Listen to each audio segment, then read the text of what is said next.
probably the most fondly remembered BFDI series out of all of them.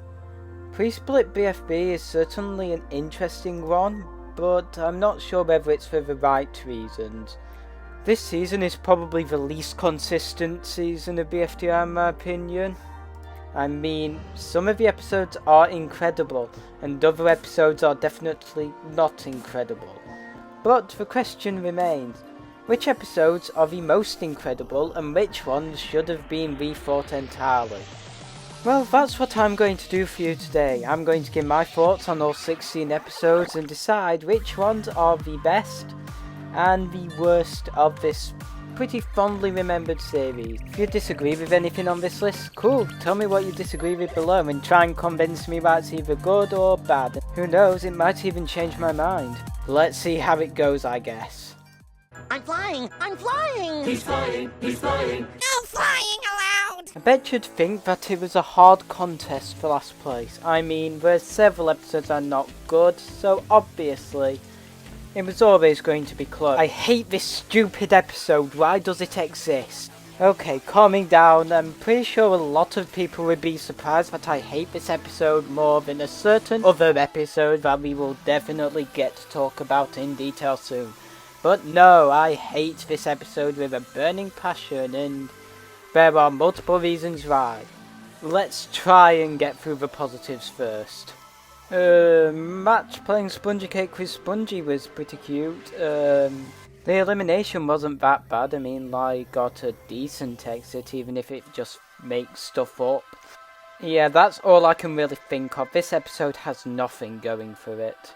I think the thing that ultimately kills this episode for me is just the insane amounts of filler we've got here. I mean, we've got Flowers, whatever Flower was up to. We've got the pre-elimination gibberish. A pretty decent elimination, but then a bunch of post-elimination nonsense, and that left no room for the challenge to be anything interesting. I mean, the only two teams that got to do anything interesting in the challenge were Free Food and Beep, and neither of them were particularly interesting. With Stapy messing his team up and somehow winning, and David being David. And no, it's not interesting. Also, I'm not usually one to criticise how the animation looks, but what is this? This might be a contender for the worst looking BFD episode of all time.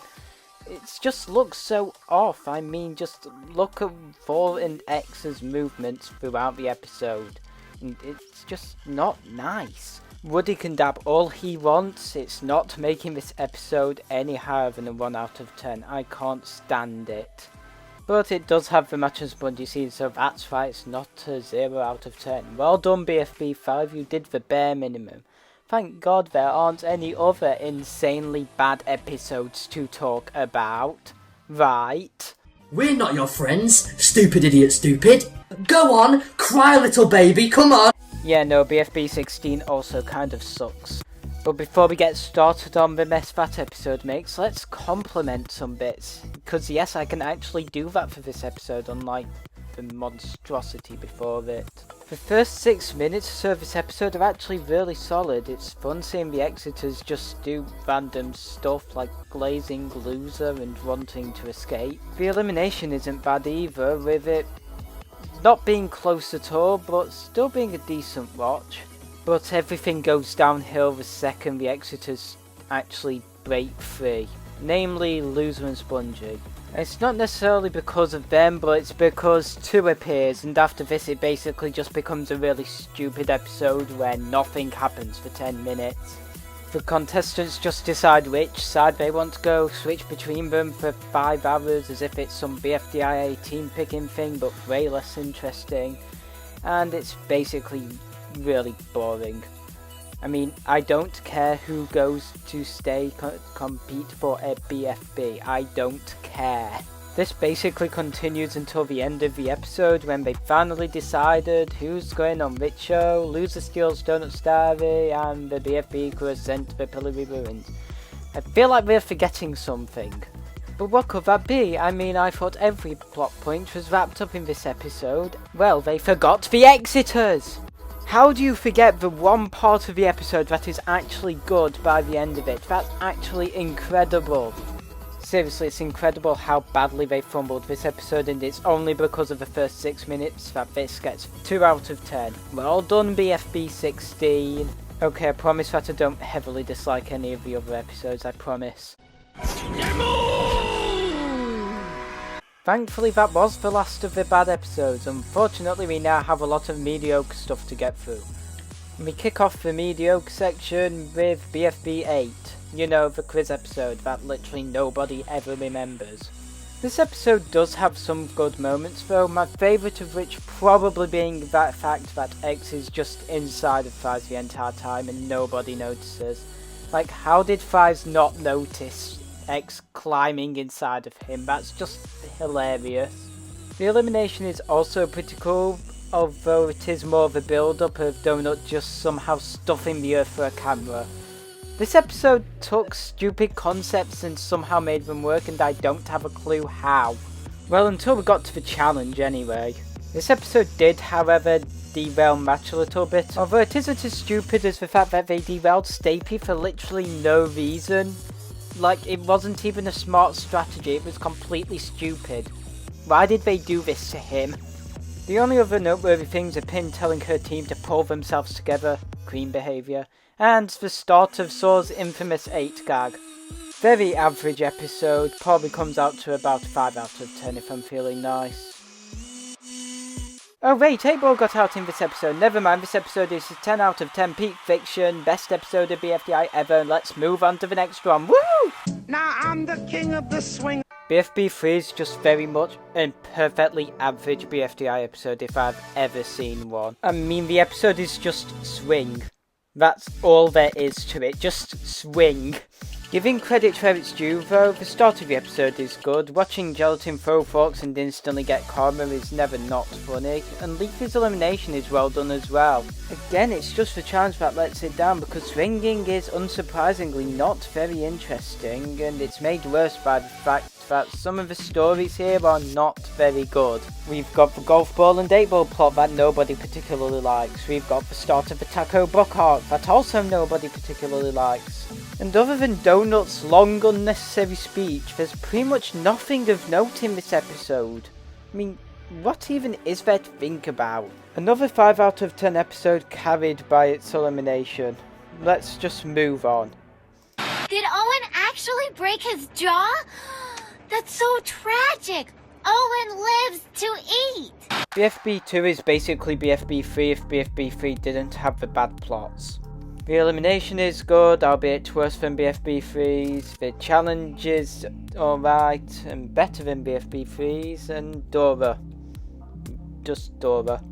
Most of the episode does revolve around Leafy being a terrible team leader, though to be honest it makes for a much more interesting plot than, say, either of the main plots started in BFB 3. Or I should say BFB 2, because both started in this episode, they just weren't bad in this episode. Another pretty boring and basic 5 out of 10 episode. Hopefully we can get to the actual good episode soon. Bull! I didn't mean it literally. This episode snuck this high only because of one reason, and that's because X was surprisingly really good this episode. Everything else about it was resoundingly mediocre. I mean, come on, it's basketball, the challenge. Well, I mean, Ruddy's development was alright this episode, not incredible because he had a much better episode later, but it was good. But again, X is easily the standout here and the only reason this isn't way lower down the list. I have nothing else to say except it's a 5 out of 10 episode, let's just move on. You liar! BFB 7 is one of the hardest episodes in the series to actually rate, because it's basically focused on 3 characters. The loser part of this episode is easily the worst. I mean, the liar plot line is just completely stupid and unnecessary. The elimination wasn't too special either. I mean, it's not really noteworthy other than loser getting eliminated and the random eggy hate from the writers. The post-elimination fallout isn't even that noteworthy either. I mean, it's just characters arguing over whether losers should have been cancelled or not. I mean, if we want to watch discussion over whether someone should be cancelled, I can just look at Twitter. But it's after this where the episode turns from being just below average to actually quite decent. and by quite decent I mean a 6 out of 10, it's not getting higher than that. There's the madness and downright cruelty at the start of the challenge, there's the remote and robot flower stuff which is actually really entertaining and tense, and there's Loser's speech which is actually pretty cool if you ignore some of the things he says in the future series. So while the episode did have a rough start, the latter half of it is actually really solid and makes it a 6 out of 10, which from the previous episodes is an improvement. Let's just move on. You're the special. Me? For some reason I've always enjoyed BFB 4, it's just chill and I like that. And by chill I mean not chill at all. The episode starts by Marcus somehow playing 4 in rock paper scissors, and then everyone on Belle's string for no apparent reason. The elimination itself is nothing special, it's basically really standard for this time period. And Bracelety going didn't leave any impact whatsoever. This episode is dragged down by the stupid A Better Name Than That plot, which ends, I think, I can't really tell based on future episodes. But Death Pact is the star of the show here, their plot is so climactic and it works really well. Subtle but very effective, it makes me wish that we got more of them in this series considering this is basically their only episode like this. Also, the way Pi just isn't in this episode and they just forgot her is hilarious to me. But yeah, very fun and charming episode, I like this one a lot, I'll give it a 7 out of 10. That's right, we're finally in the region of episodes that I actually like now, and prepare for it to only get better. Woke up in Utopia, fell down a flight of stairs. BFB 11 is very similar to BFB 7 in terms of how many characters get a major role. I mean, out of the contestants competing in the challenge, Flower's the only one who actually gets to do anything interesting, so yeah, that does bring the episode down a bit. However, what the episode does do in itself is very strong. The stuff with the Exiters and the Rejoin is pretty cool to watch, and seeing Leafy hastily trying to make friends with people on a new team and reconnect with people from her past is a pretty cool way to take her character after rejoining. This episode is also one of the best for Flower development in the entire series. I mean, wow, post-split you really couldn't do anything better than this. And I also have to mention how this is literally the only episode in the series where Foldy gets any sort of development following Stapy's elimination. And guess what? It never comes up again afterwards. Incredible. But the thing the episode excels at the best is the match bubble conflict. The confrontation is actually done pretty well here, and it does lay the groundwork for Match's redemption quite well. If only they didn't put a certain team up for elimination this episode, which meant that this development would be cut short. Would be a shame if that happened. But yeah, other than that, this is a pretty cool 7 out of 10 episode, which is mostly held back due to how little the other characters are used. 3.14159, this is Pi. Now we're getting into the good stuff. Despite its flaws, I do think BFB 10 does stand up as one of the best pre-split episodes before the peak era. From Cloudy's balloony speech, which comes out of nowhere but is still pretty cool, to X's hyperactive but enjoyable way of hosting the Cake at Stake, to the chaos of everybody trying to bring 4 back without X really knowing what's going on, it all works very well. But the episode doesn't stop there. When 4 does get back, it surprisingly stays pretty entertaining, with everyone being brought back for eliminating the eliminated contestants officially and just finally getting to see where the eliminated contestants are. The exit is just such a cool idea for an elimination place, and I loved seeing the characters just interact with each other here. Like Pencil and Lai just arguing over nothing, Leafy being worried about Form and Bracelety just being Bracelety. Also, having the characters worry that BFB was cancelled or that they'd just be left in there forever, only for the new ones to finally come in and tell them what's happening, is actually a really cool idea.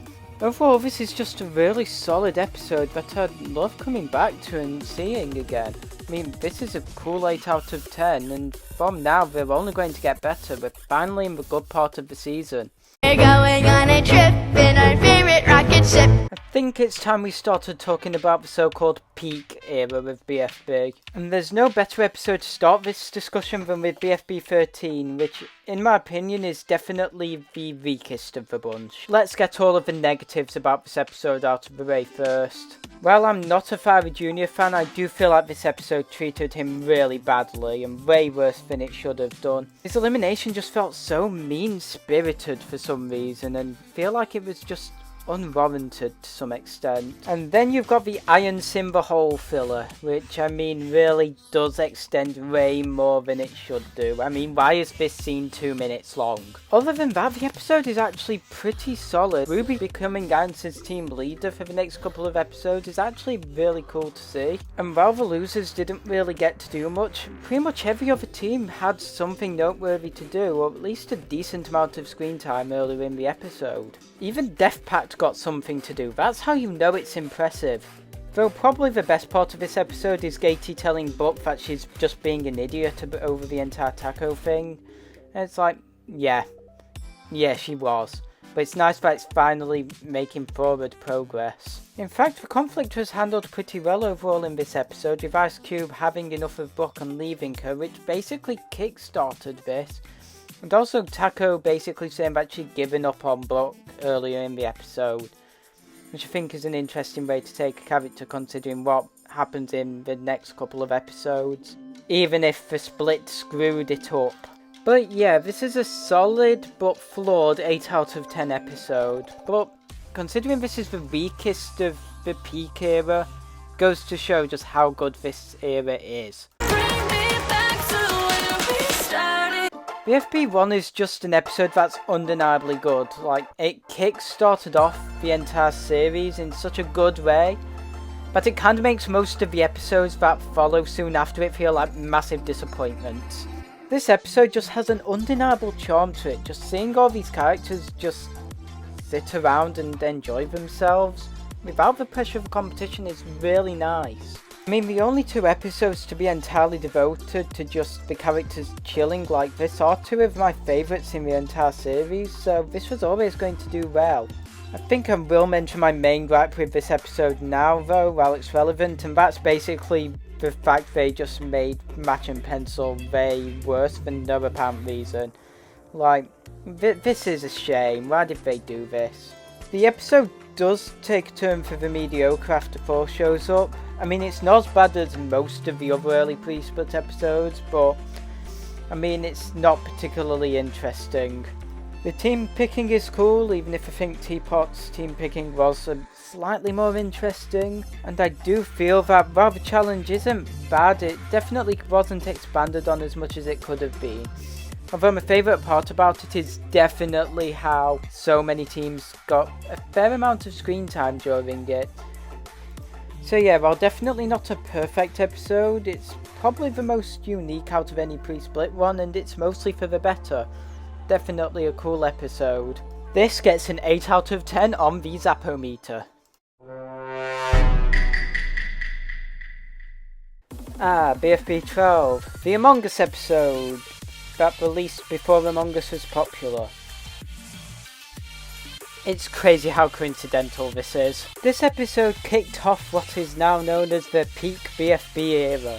The era where the episode quality just suddenly spikes and doesn't go back down until that one episode. This episode is so much easier to reference than BFB 5, and it's because of how hilariously bad it is, unlike BFB 5. Anyway, back on track, there's a lot to like here.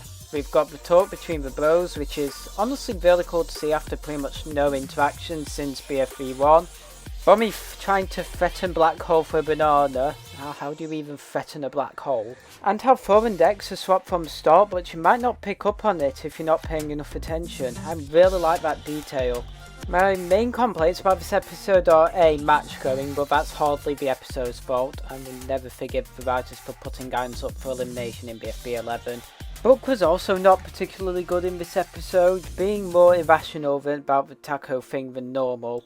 However, it was pretty nice seeing teams that we don't usually get to see do stuff, actually doing stuff. Like Team Ice Cube had got nothing before this episode.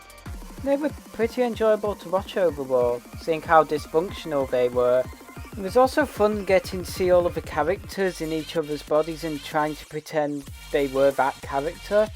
Like, it's a cool idea that works really well in this episode. So while this episode isn't a perfect episode, it's still a very good one, and I feel validated in giving this a 9 out of 10.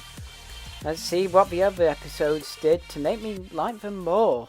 Twinkle, twinkle, little twinkle. If you've been paying attention to this video, you'll probably know which 3 episodes are remaining at this point.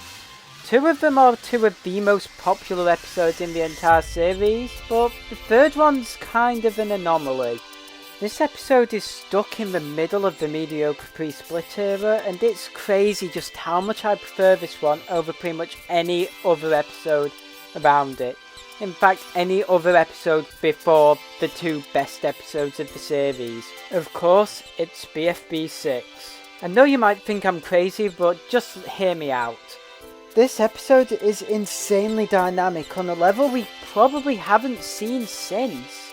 We've got the plot of 4 causing so much chaos that a better name than that decides that it needs sorting out. This plot happening during the elimination is such a cool idea that, again, we haven't really seen much of since.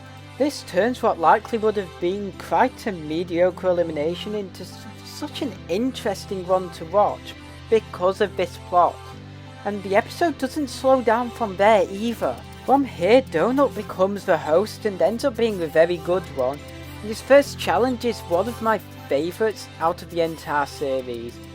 Just the simple game of not looking at someone. This challenge allows for so many of the teams to just employ different strategies to try and win, and it works out very well, with only 2 teams not really getting to do anything.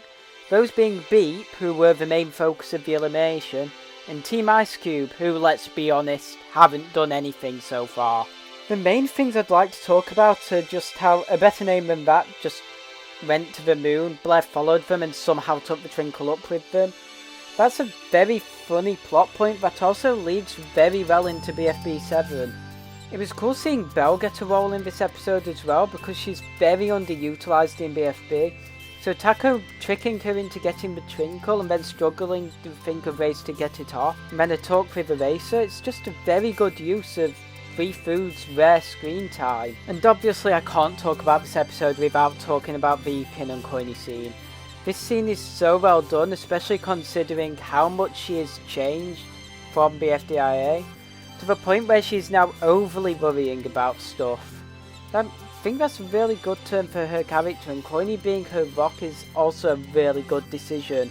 Also, I still find it hilarious just how badly they tried getting Eggy eliminated by just having her say this at the very end. Like, what did they have against her? So while it's not a perfect episode, I have to give this a 9 out of 10 because I simply love it. Lover. We're almost at the end now and we're down to 2. We've gone through so much mediocrity and BFB 5 to reach these 2 episodes. The light shining at the end of the BFB pre-split tunnel. That is not BFB 16. This was very close, but in the end I just thought one episode had slightly more flaws than the other, despite both being 10 out of 10s. Number 2 has to go to BFB 14. I think I'm just going to get the one negative I have about this episode out of the way first. It's mainly that some teams just don't really get to do much, namely Free Food and Death Pack. After Free Food win by basically cheating, they do nothing else the entire episode, and I think that's a shame. I mean, it could be worse, it could be Death Pack where this is literally their only bit of screen time this episode. I know they got stuff to do in BFB 13, but to be honest, I still think that they should have been able to do more this episode. The lack of Blair screen time as well is kind of irritating, especially since this is the episode they lose, and same goes for the lack of loser screen time outside of 3 characters. But I guess they didn't lose, so it's fair. Complaining over because pretty much everything else about this episode is top tier. Team Ice Cube was really strong this episode. They all worked well off each other, and Donut sacrificing himself for Spongy, only for Spongy to stand up for himself when the others suggested he do the same, after he literally almost died doing that. I think is a very good plot development for both of these characters. Works well in both of their favours. Bommy's sacrifice was also cool, considering Bommy had done pretty much nothing this season. And nearly ending up with Beep somehow, I thought that was also a good idea.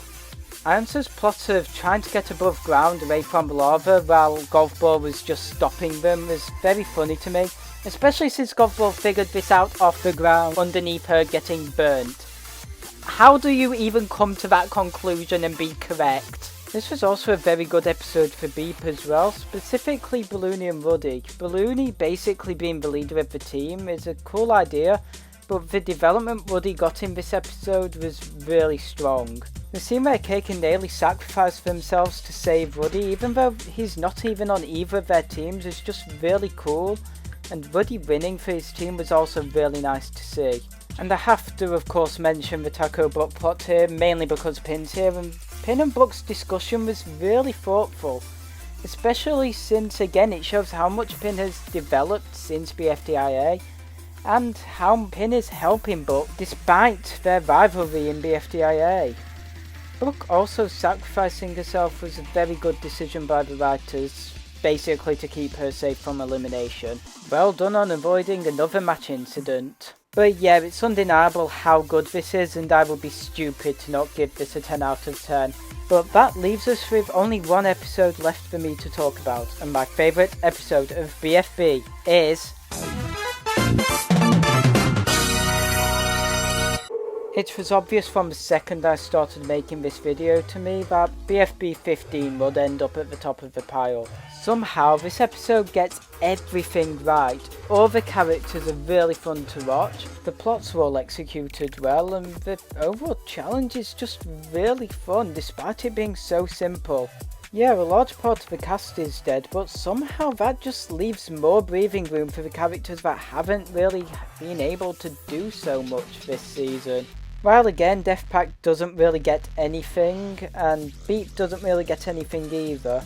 But in the case of Beep, Beep just had an incredible episode in BFB 14, so it's not really necessary for them to do too much here. So that leaves 6 other teams where at least one character got a good amount of screen time from it. Blair got a lot of screen time both before and during their eliminations, so them getting an insta-win worked pretty well. Belle, Foldy and Puffball being the only 3 remaining from Free Food was a really good choice considering those 3 have been very underutilised in this series. And Puffball's fight against Spongy was also pretty fun to watch, even if it definitely was meant to kill off Spongy. And the later fight between Blocky, Puffball and Foldy was also very fun to watch because again, Blocky hasn't really been able to do too much this series, so him basically going out of his way to find his own way back with or without his team was honestly a really cool idea. And on the topic of a better name of that, Tennis Ball and Robot Flower also being survivors was a good choice. These 2 hadn't really done too much this series apart from BFB 7 Robot Flower, which was a while ago at this point, so those 2 being able to do stuff together was also cool. Flower being the only surviving member of Ions was also a cool touch. Her killing Gelatin immediately for literally no reason makes me laugh every single time. And still, this is a good episode for her trying to win for her team, especially in the last dash between her, Naily and Coiny. And speaking of those 2, Coiny and Naily surviving because their metal was a cool touch for the challenge, especially since they didn't know what was going on. So they're basically just trying to find other people until Flower tells them that it's the challenge and Coiny just kicks Naily for no apparent reason. But the main talking point of this episode is definitely the Fari and Leafy conflict, especially because this is the first time that Fari's actually acknowledged Leafy in a long time. Their discussion shows that Fari is still petty over the Dream Island incident, and this has caused Leafy to just become egotistical and manipulative, hoping to lose to get Fari out. Thankfully Needle's there to sort this problem out. Hey, do you remember when Needle was a character this season? Yeah, me neither. And Needle literally pushing Leafy into doing it anyway was a really good move for her character, if only she got to do more stuff this season. The ending where Fari just destroys Eggy and Leafy's friendship for no reason was also an interesting move because it just showed us how petty he was over it, even when Leafy was obviously hoping to make amends. But overall, even ignoring the Fari and Leafy stuff, To be honest, without having leafy stuff, the episode would be slightly less irritating, but the episode is still really strongly constructed. You've got new interactions between characters that we haven't seen before. You've got some good action. And you've got, I don't know, lava. I'm just a fan of disaster episodes at this point. But still, this is easily one of the most rewatchable episodes in every season of the show, and will probably be one of my favourites for quite some time. I mean, it's that good. I can't think of any other way I'd want to finish watching this series than with this perfect 10 out of 10 episode, because everyone knows that I am not finishing on BFB 16. So that's it, we've gone through all 16 episodes of Post Split, and now you know my verdict on each of them. Now the question is, do you agree with me, or do you think my opinions deserve to be thrown in the fire? Just tell me in the comments below. This season was actually a lot better than I remembered it being. I remembered there being a lot more mediocre episodes, but in fact, half of them are very good and rewatchable, even if there are still quite a few mediocre ones to get through along the way. But I did the maths, and this season actually comes out to about 6.5 out of 10, which is a pretty decent B tier. So nothing incredible, but not as mediocre as I was expecting either. With that said, I think it's probably about time we started closing things down. I mean, I've been talking for 30 minutes now, you're probably sick of my voice. This is the most fun I've had making a video in quite some time, and if you enjoyed watching it, tell me below. Who knows, I might do a ranking for a different series. One that is probably going to be worse than BFB 16. But whether that goes ahead or not, thanks a lot for watching this video, and I'll see you in the next one.